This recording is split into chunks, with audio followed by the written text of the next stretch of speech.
My name is Harold Bennett. I'm 57 years old. I spent 25 years in prison for a robbery, and when I walked out 2 years ago, I thought I was free. But I brought the prison with me, built right into the pathways of my own brain. The sentence ended, but the damage is permanent. I'm sitting here in this little apartment in Midtown, Gary, trying to explain what was taken from me. It's not something you can see. It's in here. And honestly, I need to say this out loud before the silence of those years swallows me up for good. Let me tell you what happened. It started in 2000. I was 32.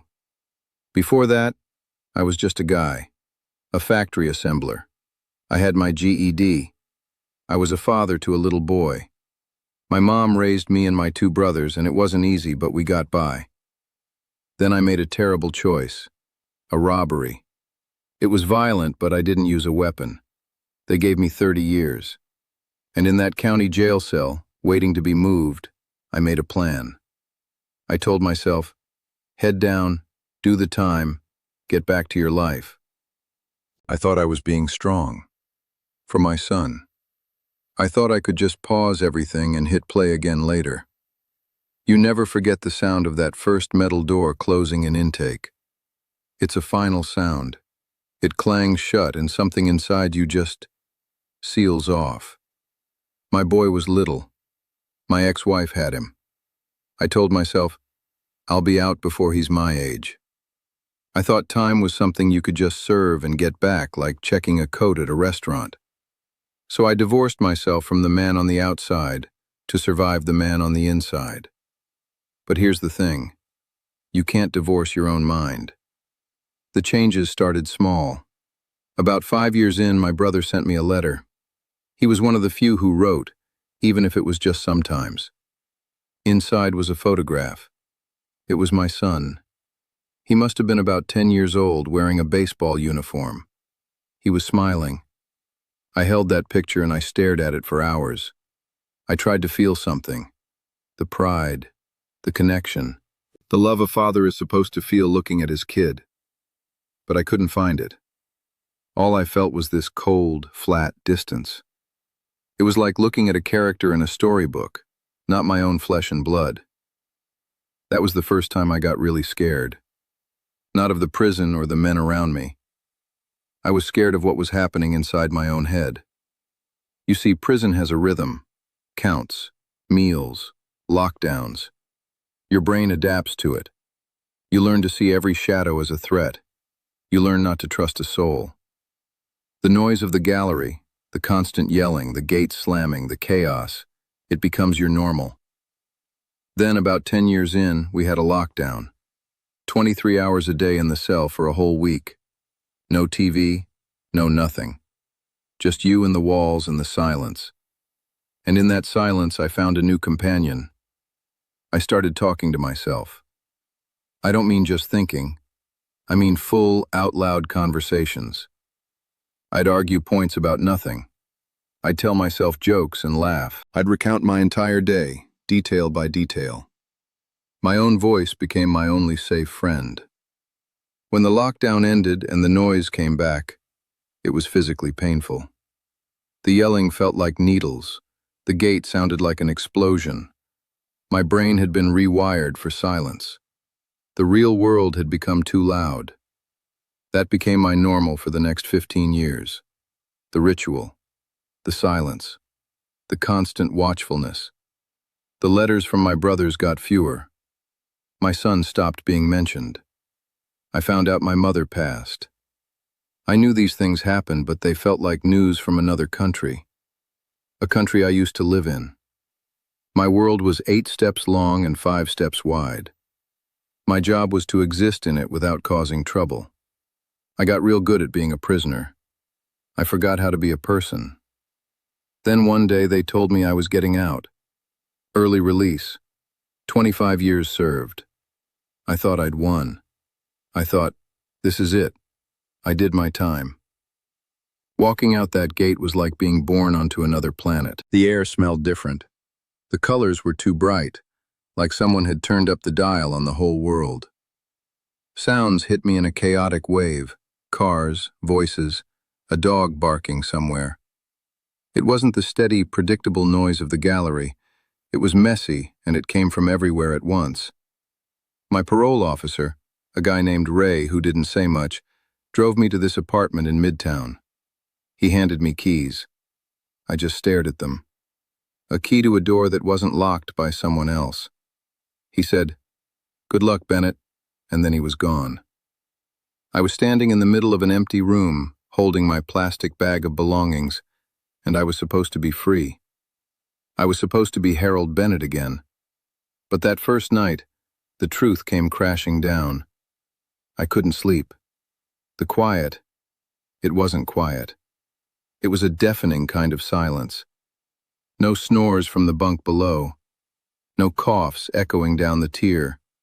No guards' footsteps on concrete. Just this thick, heavy nothing. My heart started pounding like I was in danger. I got out of bed and I started to pace. Just to move. Without even thinking, I stopped after 8 steps. I turned. I took 8 steps back. I was pacing the exact length of my cell, 5 feet wide. I did it again. 8 steps. Turn. 8 steps. My body knew the dimensions better than my mind did. Then I just sank down, my back against the wall, and I waited. For the count. For the breakfast call. For the sound of the slot opening. I sat there on the floor until the sky outside the window went from black to gray to light. The sun came up. The walls were gone, but the confinement was complete. The prison was in my programming. That's when I knew. The damage wasn't something I could leave behind. It was structural. I understand it now. The brain adapts to survive. Mine made me a perfect prisoner. It made me suspicious of everyone. It made me detached from anything I couldn't control, which was everything outside my own head. It made me ritualistic, needing things done in a certain order, at a certain time, or the whole day felt wrong. It made me content, or at least accepting, of a tiny, controlled space. Those adaptations kept me alive in there. But out here? They're disabilities. Let me give you an example.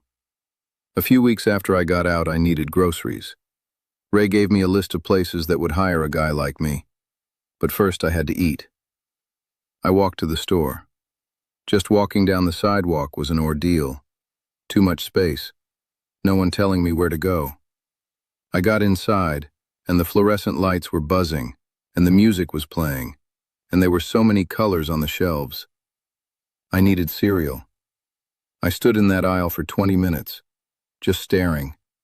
There were too many choices, too many boxes.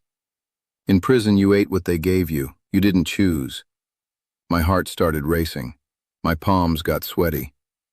A woman reached past me to get a box of oatmeal, and I flinched. I actually flinched. She looked at me like I was crazy. I left the aisle with nothing. I went home and ate a plain slice of bread. It was easier.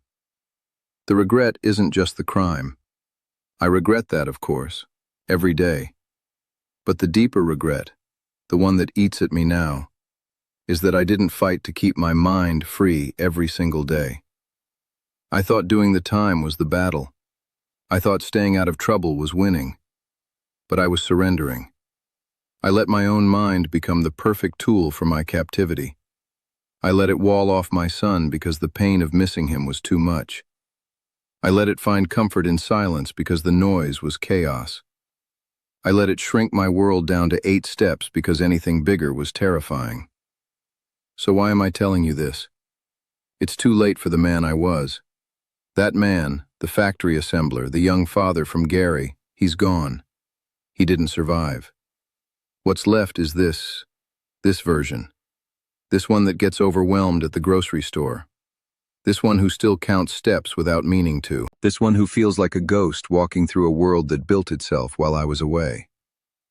But it might not be too late for someone you know. If you have someone inside, listen to me. Please, don't just let them do their time. That's the worst thing you can think. Write to them, call them. Even when it's hard, even when you don't know what to say. Send pictures, not just the big stuff. Send a picture of a stupid cloud you saw. Send a picture of your messy kitchen table. Send a picture of the neighbor's dog. Talk about your boring day, the traffic, the bad coffee, the movie you watched that was just okay. Fight for their mind, because the system only warehouses their body. Be their rope to the real world. Throw them that rope every single day. It's the only thing that fights the rewiring. It's the only thing that reminds them they're still a person, not just an inmate. My brother tried for a while. He sent those letters. He sent that photo of my boy in his baseball uniform. But life moves on for people on the outside, too. I don't blame him. It's a lot to ask. But I'm telling you, it's the most important thing you can do. It's a lot to ask. But I'm telling you, it's the most important thing you can do. Because the loneliness, it's not just being alone. It's a different thing. It's a hollowed-out space inside you where other people are supposed to be. And after enough years, that space just gets filled with concrete. You can't get it back. The hardest moment, the one that really showed me what I'd lost, happened about 6 months after I got out. My brother, the one who used to write, he tracked me down. He called me on the phone. I almost didn't answer. The ringtone scared me, but I did. He said, "Harold, it's Mike." Just like that, like no time had passed. He said he was in town, that he'd heard I was out. He asked if he could come by. My heart was hammering. I didn't know what to say. Part of me wanted to say no. This apartment was my cell now, and having someone come into it felt like a violation. But I heard myself say, "Yeah, okay." He came over that afternoon. I cleaned for 3 hours. I didn't own anything, but I wiped every surface. I paced. When the knock came, I froze. It took me a full minute to walk to the door and open it. And there he was, my little brother. He was 54 years old. He had gray in his hair. He had a little gut. He looked like a man. The last time I'd seen him, we were both young. He looked at me and his face did this complicated thing, a smile, but his eyes were sad. He said, "Hey, Harold." I just stood there. I didn't know what to do. Do you hug? Do you shake hands? I hadn't touched another person in a way that wasn't violent or procedural in 25 years. I think I just nodded and stepped back to let him in. He came in and looked around. The apartment was bare. A bed, a chair, a small TV Ray had helped me get. That was it. He didn't say anything about it. He just sat in the chair. I sat on the edge of the bed. We were quiet. Then he said, "I'm sorry I stopped writing. Life it got away from me." I said, "It's okay." And it was. I meant it. I understood. He talked for a while, about his job, about his kids. He asked me how I was adjusting. I gave him short answers. Fine. It's okay. Getting by. The whole time I was watching him, not like you watch a brother, like you watch a potential threat. I was noting his hands, his posture. I was listening for a change in his tone. My brain was running the old program. Assess, evaluate, survive. Then he said, "I saw David last year." David, my son. He said the name, and it was just a word. It didn't connect to anything inside me. I just looked at him. Mike's face got more serious. "He's good, Harold. He's got a family, 2 little girls. He's a mechanic, does good work." He paused, like he was choosing his words. He knows you're out," I told him. I didn't say anything. I just waited. Mike leaned forward a little. He said, if you wanted to write him a letter, he'd read it. He said he's not ready for more than that, but he'd read a letter. He looked at me, expecting something, a reaction, relief, maybe, or hope. This was the rope. My brother was handing me a rope to my own son, and I felt nothing. Nothing but this cold, flat wall. I tried to reach for something, a feeling, a memory, a father's love, but there was just static. There was just the program. The program said, "This is a complication. This is a potential source of pain. This is outside the controlled environment. Wall it off." I heard my voice. It sounded flat, even to me. I don't know what I'd say. Mike's face fell, just a little. He tried to smile. "You could just say hello. You could tell him about getting out." I shook my head. Not a defiant shake, a lost shake. "I got nothing to tell, Mike." The room got quiet again. The silence was heavy. He was waiting for me to say more, to feel more. I was waiting for him to leave so I could go back to pacing my 8 steps, back to the safety of my own head. Finally, he stood up. He looked tired. He said, "Well, the offer's there. You have my number." He walked to the door. He turned and looked at me one more time. There was pity in his eyes. And I realized in that moment that he saw it. He saw the damage. He saw that his brother wasn't really in the room with him, that I was still somewhere else, that the man who could be a father, who could be a brother, was gone. He said, "Take care of yourself, Harold." I said, "You too." And then he was gone. I locked the door. I walked to the middle of the room, and I just stood there. I replayed the whole visit in my head, analyzing it like it was an incident in the yard. And then it hit me. It really hit me. He had handed me my son. My son had offered a thread, a way back, and I had looked at it, and I had felt nothing. Not fear, not joy, not sadness. Nothing. The part of my brain that makes those connections, that feels those bonds, it had been dismantled. It had been repurposed for survival in a place where love and family are vulnerabilities you can't afford. That's when I broke. I didn't cry. I don't think I can cry anymore. But I sank down to the floor, right there in the middle of the living room, and I put my head in my hands. I understood. The robbery took my freedom. But the prison took my humanity. It took my ability to be a father. It took my ability to be a brother. It took my ability to love and be loved. It made me a ghost. And the worst part? The absolute worst part? When I realized all that, sitting on that floor, my first feeling wasn't grief. It was relief. Relief that I had an excuse. Relief that I didn't have to try. The program was working perfectly.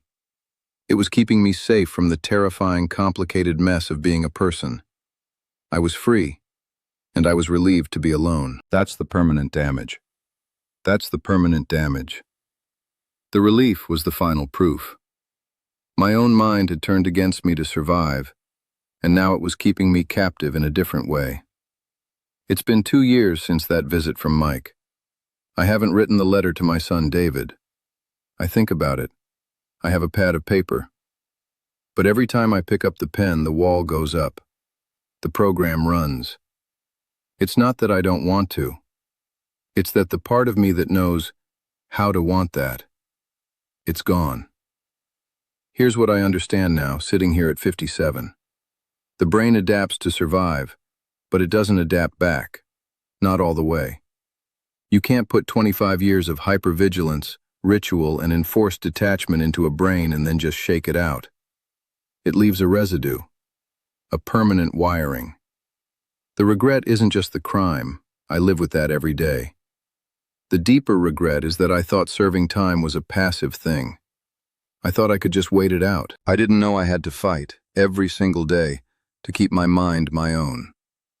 I surrendered my humanity to the routine, and I can't get it back. So my advice is this, and it's the only thing that matters. If you have someone inside, you have to fight for their mind. The state will house their body. It will feed it, count it, lock it away. But their mind is your job. Don't just let them do their time. That phrase is a death sentence for the person they were. Write to them. Call them. Even when it's awkward. Even when you don't know what to say. Send pictures of the boring stuff, the traffic on your street, the weird vegetable at the grocery store, the stupid TV show you're watching. Talk about your annoying coworker. Read them a paragraph from the newspaper. Be their anchor to the world of details, of mundane choices, of trivial annoyances. That's the real world. That's what they're losing. Throw them a rope to it, and throw it every single day. It's the only thing that slows down the rewiring. And if you're the one on the outside, living your life, don't serve a sentence you haven't been given. I look out my window and I see people walking, talking on their phones, laughing. They're free, but so many of them look like they're in their own cages, stressed, angry, disconnected, staring at screens instead of each other. They're pacing 8 steps in their heads and they don't even know it. Your freedom, your peace, your ability to connect with another person, it's not a given. It's a living thing. You have to feed it. You have to choose it. You have to fight for it. Every day you take it for granted is a day you're letting those muscles atrophy. Don't wait for a metal door to clang shut to realize what you had. For me, it's too late to be the man I was. That factory assembler, that young father from Gary, he didn't make it. What's left is me, this version, the one who gets the groceries delivered because the store is too much, the one who measures every room in steps, the one who feels more comfortable in silence than in conversation. But telling you this, it's something. It's a thread back. Maybe the only repair left is to explain the damage so someone else can avoid it. This channel, from what I understand, is for stories like mine. People who've lived through something and have a lesson carved into them, for better or worse. If what I've said here means something to you, if it made you think of someone, then hit that subscribe button. Turn on the notifications. There are other voices here, other lessons learned the hard way. Maybe one of them will save you a piece of yourself. Leave me a comment down below. Tell me, is there someone you need to write to? Someone you've been letting do their time, emotionally or otherwise? Or maybe you're the one feeling the walls close in even though you're free. I'll read them. It might take me a while, but I'll read them. Hit the like button if this resonated. Share this video with someone who needs to hear it. Maybe a friend with a family member inside, or maybe just someone who's building their own prison without realizing it. And if you have a story of your own, something you've learned that might help someone else carry their load, there's a form in the description. Fill it out. Maybe your story will be told next. We're all serving time in one way or another. The only thing that makes it bearable is knowing we're not alone in the cell. My name is Harold Bennett. I'm 57. I served 25 years, and my sentence never really ended. Don't make my mistake. Hold on to your people. Hold on to your mind. And for God's sake, don't just do the time. Live it. However you can, however much you have left, just live it.